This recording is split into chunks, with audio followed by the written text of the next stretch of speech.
So in this video, we're going to try to kind of encapsulate some progressions of this idea of being able to twist and understanding the mechanics of the spine as we're doing this, and also the flow as we lift ourselves up from a more flexed position to a more extended position, primarily from the legs initially, but then transferring up through that spine, and how the body and the spine should kind of twist and flow in response to the different positions and the different transitional movements that are occurring.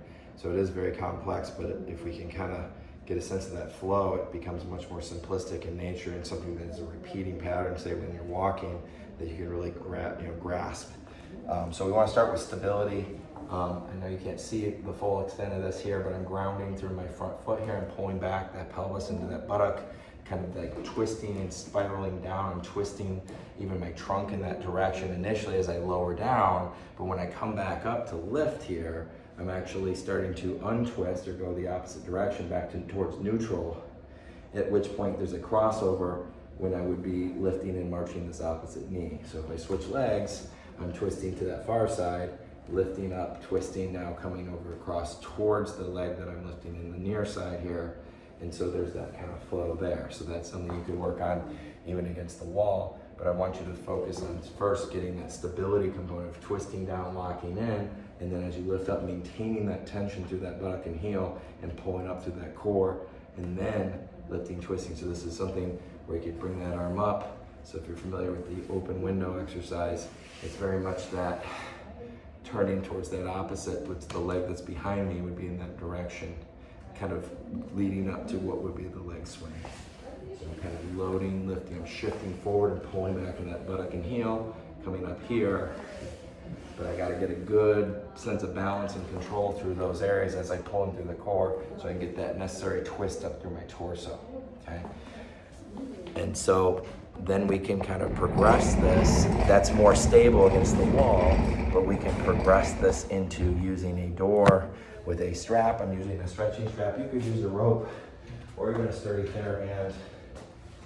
Okay, so I just tied a knot in the stretching strap. I'm making sure that this is a door that does not open toward me.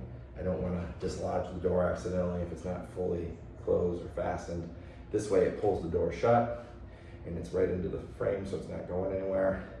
I do not want to put full body weight on this thing because it's not like a TRX strap or something where it's anchored to the wall like through bolts, and it's not a heavy duty thing.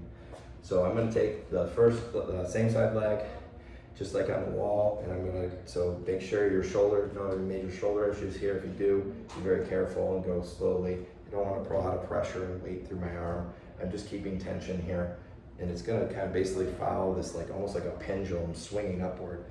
And you want to use that almost like a rocking chair motion and try to feel the flow. And so this frees me up, but you gotta be in control of your balance here. I'm loading, pulling back in that hip, shifting, lifting. So I'm going from a flexion position, kind of twisting towards that hip as I flex, but then as I start to lift and extend, I start to twist towards the opposite side, and that would again be in preparation to lift and march the knee. So only do that if you feel really comfortable with your balance here, okay? But that's some way you could progress with that as well. Now I could, in the same position, I could switch that strap. Now it's important to understand that if whatever side the strap is on, that's the side you're gonna get more feedback for. So I'm loading into my right, or this side here, and I'm twisting into that, but I'm also driving off of the rear, so I'm feeding my weight to that front leg here. So it's twofold. Front leg is taking load, back leg is giving the load, and it needs to be nice and smooth. One side is flexing as it takes it, one side is extending as it gives it, right? I could also keep it in that same side arm and just switch my legs.